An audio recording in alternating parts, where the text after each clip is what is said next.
नमस्कार दोस्तों, आपका बहुत बहुत स्वागत है मेरे channel technical knowledge by NK. आज हम बात करने वाले हैं हाउस वायरिंग की। एक छोटा सा एग्जांपल मैं आपको बताऊंगा और उससे आपको थोड़ा सा समझ आएगा कि हमें क्या क्या क्या क्या और कैसे कैसे हम अपना वायरिंग कर सकते हैं। और साथ ही साथ मैं आपको आरसीसी भी इसमें यूज़ करवाऊँगा, जो कि आजकल घरों में हमारे सेफ्टी को लेके एक कंसर्न है। जैसे कि घरों में आपने देखा होगा किसी को शॉक लग जाता है और कोई बिजली से करंट लगने की वजह से मौत हो जाती है। तो इन चीज़ों को अवॉइड करने के लिए हम एक आरसीसी भी यूज़ करेंगे यहाँ पे, और वो करनी भी चाहिए हमें हाउस वायरिंग में। ठीक है, चलिए स्टार्ट करते हैं। ओके, देखिए सबसे पहले तो हमें 30 मिली एम्पर की हमें आरसीसी की ज़रूरत है। ठीक है, उसके बाद हमें एक लाइन और उसके बाद हमें एक न्यूट्रल, है ना। तो उसके बाद हम देख लेते हैं न्यूट्रल लिंक हम कॉमन रखेंगे ताकि हमें दिक्कत ना आए बार बार यहाँ से कुछ जॉइंट करने में, है ना। वो लूज़ वायर हम बिल्कुल भी नहीं रखेंगे या नहीं रखने चाहिए आपको मेरे हिसाब से तो। ठीक है, एक हमने न्यूट्रल इसको दे दिया जो कॉमन हो गया है।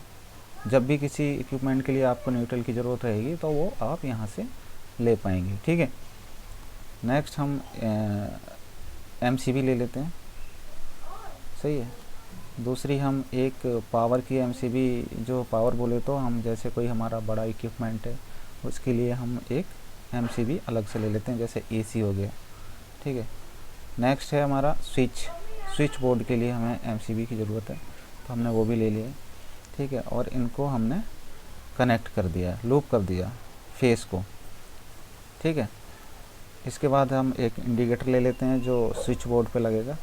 ठीक है, उसके बाद सॉकेट ले लेते हैं। ठीक है, उसके बाद हम ये सॉकेट ले लेते हैं। ठीक है, पिन सॉकेट। ठीक है, अब इसके बाद हम स्विचेस ले लेते हैं जो ऑन ऑफ में काम आएंगे आपके। ठीक है, इसके बाद हमने स्विच से इंडिकेटर में सप्लाई दे दी है एक फेस। उसके बाद हमने आगे सॉकेट में दे दी इसको 4 पिन जो आपको दिख रहा होगा सॉकेट, उसको दे दिया, कॉमन कर दिया ऊपर से।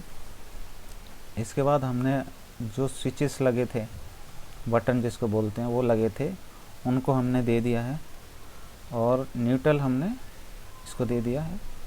ठीक है, न्यूट्रल हमने नीचे कॉमन कर दिया। और अब हमने इसको, जैसे आप देख रहे हैं, मैंने एक स्विच के लिए ऊपर कनेक्शन कर दिए हैं। ठीक है, और दूसरे के लिए ये कर दिया है, तीसरे के लिए ये कर दिया फेस, और चौथे के लिए ये कर दिया। मतलब 4 हमारे हैं, तो 4 के हमने स्विच से कनेक्शन कर दिया। अब इनको, इसकी न्यूट्रल की वायरिंग हम करेंगे बाद में। अभी एसी का देख लेते हैं। जैसे घरों में एसी है, तो एसी के कनेक्शन के लिए हमने एसी वाली एमसीबी से सीधा कनेक्शन हमने दे दिया एसी में फेस। ठीक है, न्यूट्रल हमने कनेक्ट कर दिया न्यूट्रल से। ठीक है, ऊपर आप देख पा रहे होंगे ऐसे।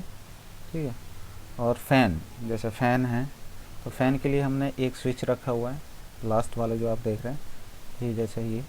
तो इसको फेस कनेक्ट कर दिया हमने, और इसके बाद हमने न्यूट्रल कनेक्ट कर दिया। सही है, न्यूट्रल लिंक से हमने न्यूट्रल लिंक इसीलिए लगाया था कि हमें ज़्यादा कुछ करने की ज़रूरत ना पड़े इधर उधर, तो हम डायरेक्ट न्यूट्रल लिंक से ही न्यूट्रल लेंगे। ठीक है, स्विच पैनल है ये, जैसे मैंने लिखना भूल गया, ये आरसीसी भी है। ठीक है, अब हम न्यूट्रल लिंक से एक वायर लेंगे और सीधा इंडिकेटर पे लगा देंगे।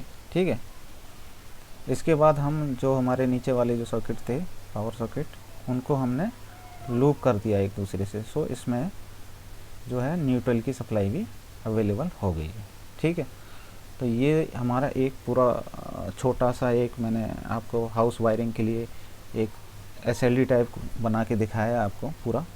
होपफुली है कि आपको ये पसंद आया होगा। और अगर कुछ इसमें आपको लगता है कि इसमें और कुछ कनेक्शन होने चाहिए तो आप मुझे कमेंट करके ज़रूर बताना। और मेरे चैनल को आप सब्सक्राइब प्लीज़ कर लें, क्योंकि मैं ऐसी वीडियो लाता रहूँगा आगे भी, और जो आपको बेनिफिट देंगे फ्यूचर में।